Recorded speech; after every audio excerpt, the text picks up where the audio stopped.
Assalamualaikum warahmatullahi wabarakatuh.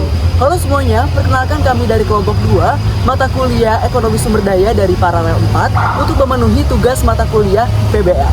Perkenalkan, nama saya Ferdiansyah dengan NIM H4401221053. Perkenalkan, nama saya Ahmad Hafiz Faturiski dengan NIM H4401221103.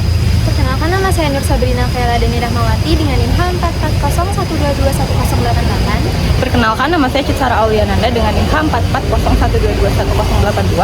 Selamat menyaksikan.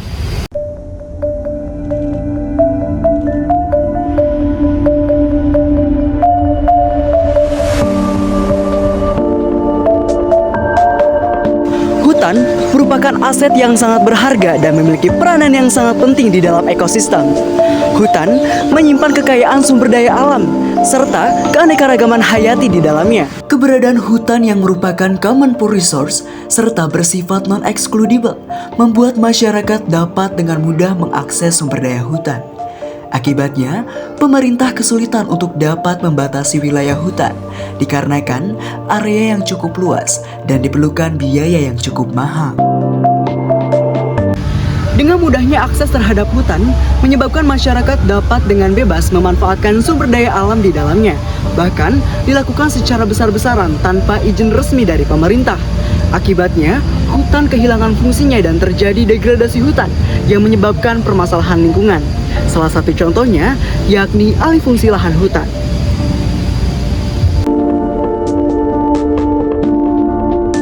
Dalam Undang-Undang Nomor 41 Tahun 1999 Pasal ke-19 menjelaskan bahwa alih fungsi hutan merupakan perubahan peruntukan kawasan dan fungsi hutan. Biasanya, hutan dialihfungsikan menjadi kawasan pertanian maupun infrastruktur. Di Indonesia sendiri, praktik alih fungsi hutan masih sering terjadi, di mana merubah lahan hutan menjadi lahan pertanian, perkebunan, perumahan, dan lain sebagainya. Bisa kita ambil kasus di kota Jakarta sebagai ibu kota yang pusat pembangunannya ada di sana. Pembangunan yang ada di Jakarta salah satunya melibatkan alih fungsi lahan hutan. Tidak heran jika Jakarta sering mengalami banjir dan tingkat polusi udara yang tinggi.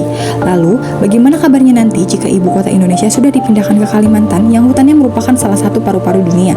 Fakta bahwa 18 tahun terakhir, Kalimantan Timur telah kehilangan 1,17 juta hektar hutan primer yang merupakan 34% dari total tutupan pohon yang hilang dalam periode waktu yang sama, memberikan kekhawatiran bahwa deforestasi di Kalimantan Timur akan terus berlanjut dan semakin meluas seiring rencana pemindahan ibu kota negara.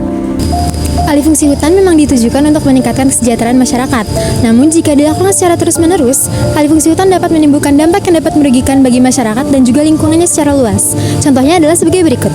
Yang pertama adalah peningkatan risiko bencana alam. Akar-akar pada pohon di hutan dapat berperan sebagai penyerap air hujan dan juga penahan tanah. Sehingga apabila terjadi alih fungsi lahan hutan, kemampuan hutan untuk mengurangi risiko bencana alam akan terganggu dan dapat meningkatkan kerentanan terhadap bencana alam seperti banjir dan juga tanah longsor. Yang kedua, kehilangan keanekaragaman hayati.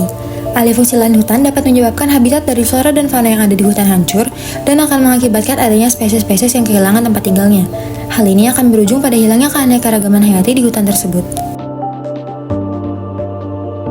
Yang ketiga, penurunan kesejahteraan masyarakat. Masih banyak masyarakat yang menjadikan hutan sebagai sumber utama kehidupannya. Alih fungsi lahan seringkali memberikan dampak negatif yang meluas. Contohnya adalah kerusakan lingkungan, yang kedua adalah kehilangan habitat alami, dan yang terakhir adalah konsekuensi sosial ekonomi yang beragam. Oleh karena itu, perlu adanya langkah-langkah untuk mengatasi permasalahan alih fungsi lahan. Berikut ini adalah langkah-langkah untuk mengatasi permasalahan alih fungsi lahan. Yang pertama ada penetapan kebijakan yang jelas, membuat kebijakan yang tegas dan terperinci terkait penggunaan lahan. Yang kedua ada penegakan hukum yang ketat. Yang ketiga ada pengelolaan lahan yang berkelanjutan. Yang keempat ada pengawasan dan pemantauan. Teman-teman, sudah tahu kan apa itu alih fungsi lahan? Dampak serta langkah apa saja yang harus kita lakukan? Maka dari itu, ayo lindungi hutan agar hutan tetap lestari.